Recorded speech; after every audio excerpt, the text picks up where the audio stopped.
8월 24일 목요일 오늘을 여눌 말씀 함께 나누겠습니다. 사도신경으로 신앙 고백 드리겠습니다. 나는 전능하신 아버지 하나님 천지의 창조주를 믿습니다. 나는 그의 유일하신 아들 우리 주 예수 그리스도를 믿습니다. 그는 성령으로 잉태되어 동정녀 마리아에게서 나시고 본디오 빌라도에게 고난을 받아 십자가에 못 박혀 죽으시고 장사된 지 사흘 만에 죽은 자 가운데서 다시 살아나셨으며 하늘에 오르시어 전능하신 아버지 하나님 우편에 앉아 계시다가 거기로부터 살아있는 자와 죽은 자를 심판하러 오십니다.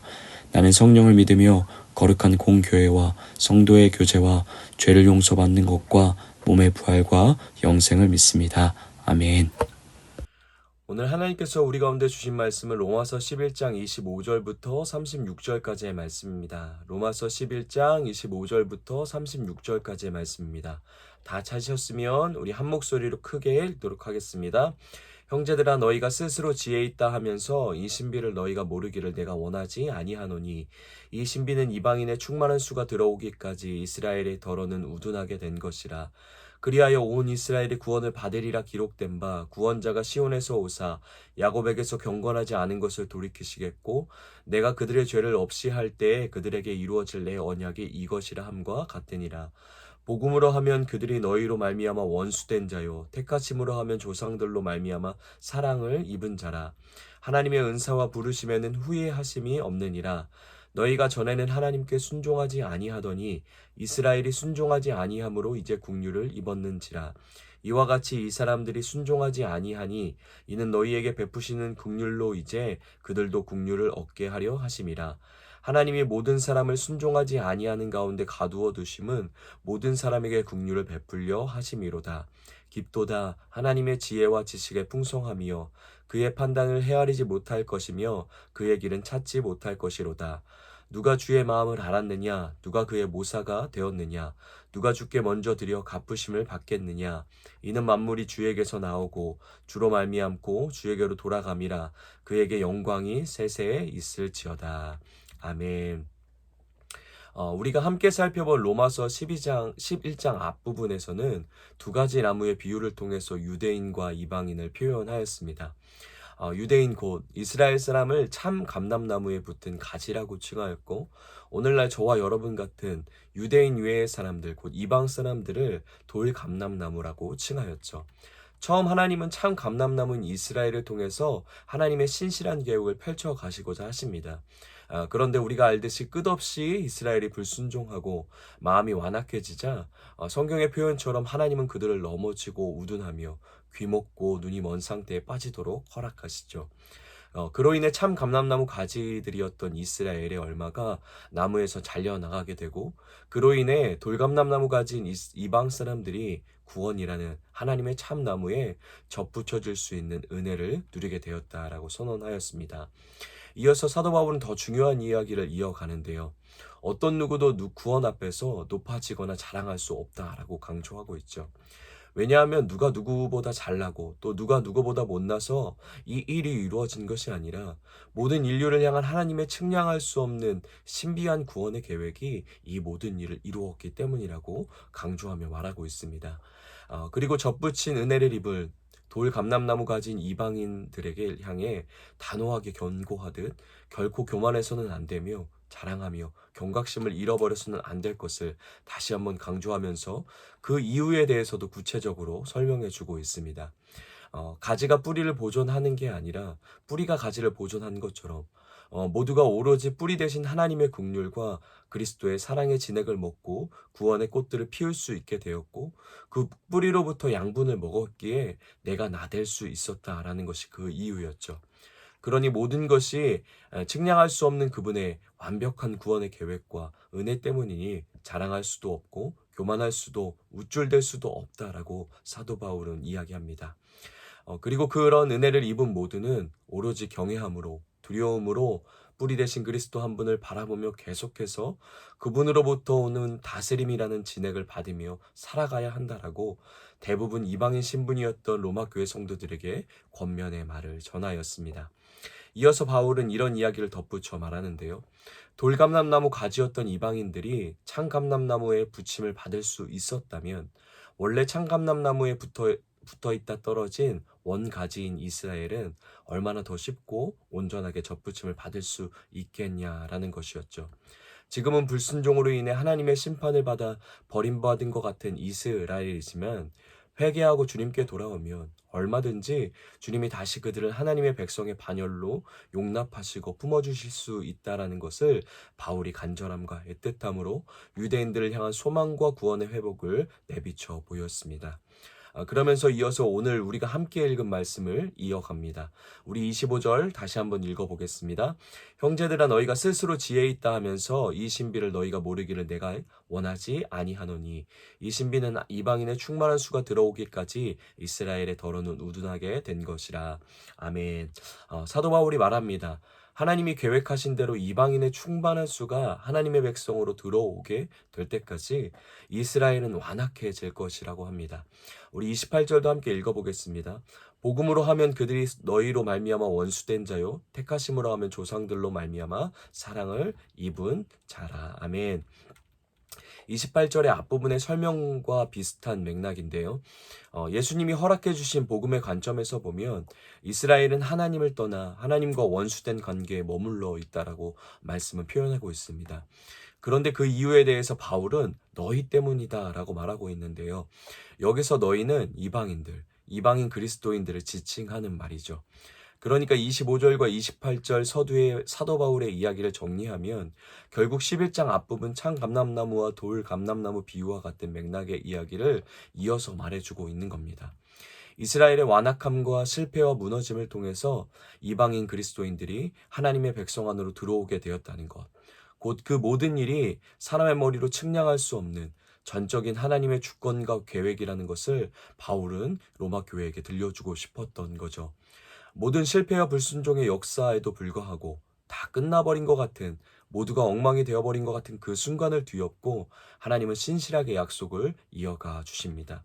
우리의 실패와 연약함을 뒤집어 놓을 만한 하나님의 온전하고 완전한 계획하심이 결국 절대 복음에 닿을 수 없을 것 같던 우리가 즐거이 복음에 참여할 수 있는 자가 되었고 하나님의 자녀의 반열에 은혜의 길을 하나님이 우리 가운데 열어주신 것이죠. 생각해보면 우리 하나님은 언제나 역전의 하나님이신 것 같습니다. 저주의 죽음의 틀, 가장 치욕적인 죄의 형벌인 십자가의 죽음을 통해서 온 인류를 구원으로 인도하신 주님. 죽음으로 죽음을 이기고 그 죽음의 종되었던 우리를 해방시키신 우리 주님. 그 감히 누구도 상상할 수 없는, 측량할 수 없는 지혜로 하나님은 구원을 그리고 우리의 삶을 인도해 가고 계신 거죠. 그래서 때로는 다 이해할 수 없기에 하나님의 뜻을 다 헤아릴 수 없기에 답답하기도 하고 또 때론 내 생각과 기대와 너무 달라서 원망과 불평을 쏟아놓지만 우리 주님은 오늘도 신실하게 계획하신 그분의 뜻을 우리가 보기에 전혀 해결책이 없어 보이는 막막한 어떤 방해와 장벽이 우리 앞을 가리고 있더라도 넉넉히 뛰어넘어 이루시고 이루어가고 계신 줄 믿습니다. 모든 것이 다 끝나버리고 그것이 비단 내 연약함과 내 잘못된 선택으로 엎질러져 버린 엉망이 되어버린 상황일지라도 우리의 실패와 약함 가운데서도 역전하셔서 측량할 수 없는 지혜로 우리 삶의 구원을 이루어 가신 주님이 우리와 함께 하심을 신뢰함으로 바라볼 수 있는 오늘 하루 되길 예수님의 이름으로 축복합니다. 그러나 우리가 기억해야 하는 건 오늘 말씀 그리고 로마서 11장은 우리 삶을 하나님 앞에 순종의 삶으로 초청하길 원하십니다. 우리가 아무리 실패하고 무너져도 어찌되었든 주님은 그 신실한 뜻을 이루시니 아무렇게나 책임감 없는 자세로 하나님 안에 애씀 없이 마구잡이식으로 살아도 된다라고 성경은 우리에게 말하고 있지 않습니다. 오히려 주님은 반드시 그분의 소망의 일들을 이루신다라는 사실이 우리 주님이 반드시 그 계획하신 일들을 하나님의 기쁘신 뜻을 이루신다라는 사실이 우리로 하여금 나에게 맡겨주신 그 소망의 길을 섬김의 길을 십자가의 길을 교회와 하나님 나라를 세워가며 마주하는 때로는 수고와 희생의 길을 포기하지 않고 확신으로 믿음으로 걸어가게 하는 근원적 힘과 소망과 용기가 되어지길 원하시는 것이죠. 그리고 열심히 그 일을 이루시는 하나님이 우리와 함께 하신다는 사실 때문에 거룩함과 두려움과 경외함으로 하나님이 맡겨주신 그 길을 묵묵히 걸어갈 수 있는 우리가 되길 하나님이 원하시는 겁니다. 11장의 사도 바울의 이야기처럼 우리의 실패와 때론 강박함과 무지함 가운데도 기쁘신 하나님의 뜻을 이루시는 우리 주님이시라면 온전할 수 없어도 다 닮을 수 없어도 주님과 같은 마음을 품고 품어내길 소망하고 보여주신 길을 맡겨주신 길을 순종함으로 애쓰며 주님과 함께 걸어가려고 하는 우리 삶 속에 얼마나 더 크고 광대한 하나님의 나라를 세워가시며 누리게 하실 수 있으시겠습니까? 그 주님의 길을 택하며 걸어가는 우리 에바다 공동체 되게 다시 한번 예수님의 이름으로 축복합니다. 사도 바울이 이런 주권적인 하나님의 구원의 신비를 이야기해주고 나서 또 한 가지 하나님에 대한 소망의 사실 하나를 로마 교회에게 들려줍니다. 우리 다시 한번 26절부터 29절 말씀 읽어보도록 하겠습니다. 그리하여 온 이스라엘이 구원을 받으리라 기록된 바 구원자가 시온에서 오사 야곱에게서 경건하지 않은 것을 돌이키시겠고 내가 그들의 죄를 없이 할 때에 그들에게 이루어질 내 언약이 이것이라 함과 같으니라. 복음으로 하면 그들이 너희로 말미암아 원수된 자요 택하심으로 하면 조상들로 말미암아 사랑을 입은 자라. 하나님의 은사와 부르심에는 후회하심이 없느니라. 아멘. 하나님께서는 계획하신 이방인의 충만한 수가 하나님의 백성으로 들어오게 되면 그때 다시 온 이스라엘이 구원을 경험할 것이라고 바울은 이야기합니다. 여기서 온 이스라엘이란 어떤 예외도 없는 민족 전체를 말하는 것이 아니라 차별 없이 한계 없이 누구에게나 열려진 거부당하지 않는 구원으로 인도될 것이라는 선언이죠. 26절 27절은 그 구원의 근거가 오직 유일한 길, 그들의 죄를 없이 할 시온에서 오는 구원자, 곧 우리 주 예수 그리스도를 통해서 이루어질 것을 선언하고 있습니다. 불순종과 완악함으로 인해 영영 하나님과 원수되어 버린 것 같은 이스라엘. 이제는 모든 하나님의 사랑의 초점을 유대인에게서 완전히 거두시고 이방인을 향해서만 그 시선을 향하고 있으신 것 같은 상황들 가운데서 하나님이 바울을 통해 교회에게 말씀해주고 계신 거죠. 하나님의 은사와 부르심에는 후회하심이 없으시다고. 하나님의 은혜와 부르심은 후회하심이 없으심을. 그들을 택하신 하나님은 실수하지 않으셨고 이스라엘을 향한 하나님의 택하심은 그의 언약은 폐기되지도 무효화되지도 않았음을, 그리고 반드시 신실히 이루심을 그들의 회복을 통해 하나님이 증명해 보이시겠다라는 것이죠. 물론 위에서 말한 것처럼 이것은 이스라엘이라고 해서 무조건적으로 어떤 예외도 없이 모두 다 구원된다라고 말하는 것이 아닙니다. 반드시 예수 그리스도를 통하여서 경험하는 구원이고 예수를 주라 고백해야만 경험할 수 있는 구원인 거죠. 그 구원의 길이 이스라엘에게도 열려 있고 하나님이 버리신 것 같은 그들도 이스라엘도 맛보게 될 것이라고 소망을 선언하고 있는 것입니다. 이걸 통해 하나님이 교회에게 들려주고 싶은 겁니다. 하나님의 사랑은 포기가 없음을, 하나님이 부르시고 택하신 자들을 얼마나 끝까지 사랑하시는지 그 사랑의 크기와 기쁨을 보여주고 싶으신 거죠. 혹 그가 하나님의 품을 떠났을지라도 아들을 잃은 아버지처럼 계속해서 불쌍히 여기시고 애탐으로 기다리시며 결국 그 아버지의 끈질긴 사랑이 반드시 그 자녀를 원래의 자리로 회복시켜 놓으신다라는 사실을 교회에게 들려주고 있으신 것이죠. 하나님께서 지금 로마 교회를 참된 그리스도 예수의 사랑 안으로 초대해주고 있으신 겁니다. 그 사랑 안에서 교회는 로마라는 세상을 향한 두려움뿐만 아니라 내 안에 잠식되어 있는 모든 죄가 주는 두려움으로부터 자유해질 수 있게 될 것입니다. 그 그리스도의 나를 향한 진짜 사랑 안에서 교회는 절대 사랑할 수 없는 사람을 향해 사랑의 손내밈을 할 수 있는 용기를 얻게 될 것이죠. 예수님의 참 사랑 안에 거하는 것이 이방인과 유대인 이 둘로 나눠져 하나 될 수 없을 것 같은 치열한 관계의 싸움 속에서 화해와 용서와 용납의 열매를 맺어갈 수 있는 유일한 솔루션이고 해법인 것이죠. 하나님이 그 길로 교회를 초대하고 계신 겁니다. 우리 30절부터 32절 말씀 우리 읽겠습니다. 너희가 전에는 하나님께 순종하지 아니하더니 이스라엘이 순종하지 아니함으로 이제 국류를 입었는지라. 이와 같이 이 사람들이 순종하지 아니하니 이는 너희에게 베푸시는 국률로 이제 그들도 국류를 얻게 하려 하심이라. 하나님이 모든 사람을 순종하지 아니한 가운데 가두어 두심은 모든 사람에게 국류를 베풀려 하심이로다. 아멘.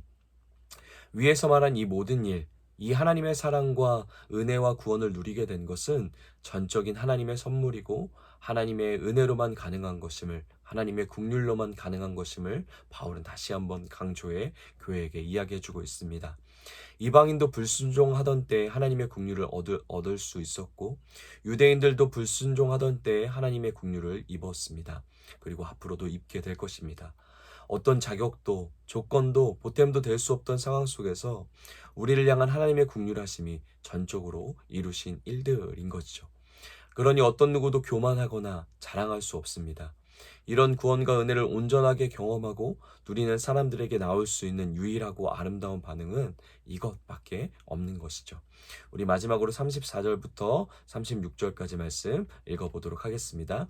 깊도다 하나님의 지혜와 지식의 풍성함이여 그의 판단을 헤아리지 못할 것이며 그의 길을 찾지 못할 것이로다. 누가 주의 마음을 알았느냐? 누가 나의 모사가 되었느냐? 누가 주께 먼저 드려서 갚으심을 받겠느냐? 이는 만물이 주에게서 나오고 주로 말미암고 주에게로 돌아감이라. 그에게 영광이 세세에 있을지어다. 아멘. 세상의 어떤 지혜로도 측량할 수 없는, 세상의 어떤 언어로도 다 표현할 수 없는 하나님의 아름다운 구원의 신비, 그 크고 광대한 그리고 거룩하고 흠없는 그 존귀한 구원을 하나님께서 비좁고 약하고 더럽고 한계 가득한 내 안에, 우리의 인생 안에, 우리의 가정 안에, 우리의 교회 안에 이루시고 허락해 주셨습니다. 그 주님 앞에 우리는 오로지 경외함과 두려움으로 찬양하는 것 말고 어떠한 것들을 하나님 앞에 드릴 수 있겠습니까? 오늘도 그 구원의 신비로 우리의 삶을 가득 채우신 주님 앞에, 그리고 그 은혜로 선물같이 허락해 주신 오늘이라는 시간 속에 구원의 감격을 마음껏 누리시며 또 마음껏 삶으로 찬양하며 그분을 높이며 살아내시는 우리 해바다 공동체 모든 성도님들의 하루 되시길 예수님의 이름으로 다시 한번 축복합니다. 우리 말씀을 기억하며 이렇게 함께 기도하겠습니다. 하나님의 은사와 부르심에는 후회하심이 없음을 기억하며 나에게 허락하신 국률의 부르심을 삶의 순종으로 표현하며 살아가는 하루 되게 하여 주시옵소서라고 우리 말씀을 기억하면서 우리 함께 같이 기도하겠습니다. 우리 가정을 위해서는 우리 가정이 하나님의 신실한 구원의 열매로 이루어졌다라는 사실을 잊지 않는 가정 되게 하여 주시옵소서라고 기도하겠습니다. 교회를 위해서는 하나님의 시선으로 서로를 바라보며 사랑과 용납함, 용서와 하나됨을 이루는 교회 되게 하여 주시옵소서라고 교회를 생각하며 우리 함께 같이 기도하겠습니다. 나라를 위해서는 자신의 생각만이 옳다라는 편협함을 버리고 상대의 마음과 생각에 귀를 기울이며 듣고 포용하는 너그러움과 이해가 있는 세상 되게 하여 주시옵소서라고 우리 함께 나라와 세상과 열방을 위해서 우리 함께 같이 기도하겠습니다. 오늘 우리 공동체 기도는 우리 배유나 집사님을 위해서 우리 함께 같이 기도하겠습니다. 개인의 기도 제목은 하나님의 말씀을 기대하며 가까이 할 수 있도록 기도해 주세요. 가정을 위한 기도 제목은 남편을 위해 기도하고 함께 하나님을 믿는 믿음의 가정 될 수 있도록 기도해 주세요. 삶의 현장을 위한 기도 제목은 좋은 환경과 함께 일하는 사람의 마음이 잘 맞을 수 있도록, 교회를 위한 기도 제목은 한 사람 한 사람 서로를 위해 기도하고 관심 가지며 한 공동체로 이룰 수 있는 교회 되도록, 사회와 나라, 온 세계를 위한 기도 제목은 평화와 안전이 가득한 사회와 나라와 온 세계 되도록 이와 같은 기도 제목을 가지고 있는데, 우리 배요나 집사님을 기억하면서 우리 배요나 집사님의 개인의 기도 제목에 하나님의 말씀을 기대하며 가까이 할 수 있게 해달라고 기도 제목을 내셨는데, 하나님 말씀 안에서 허락되는 하나님의 참 사랑을 마음껏 삶 속에서 경험할 수 있는, 또 그 사랑으로 남편과 가정을 또 일터에서 그렇게 하나님의 사랑을 드러내며 살아갈 수 있는 우리 배요나 집사님이 될 수 있도록 우리 마음껏 축복하면서 우리 함께 같이 기도하겠습니다. 또 각자에게 주신 개인의 기도 제목, 또 알게 하시는 우리 공동체의 기도 제목, 교회의 기도 제목, 또 나라와 열방을 향한 하나님의 마음 기도 제목을 하나님의 마음으로 함께 같이 기도하시고 각자의 자리에서 주기도문으로 모든 예배 마치도록 하겠습니다.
감사합니다.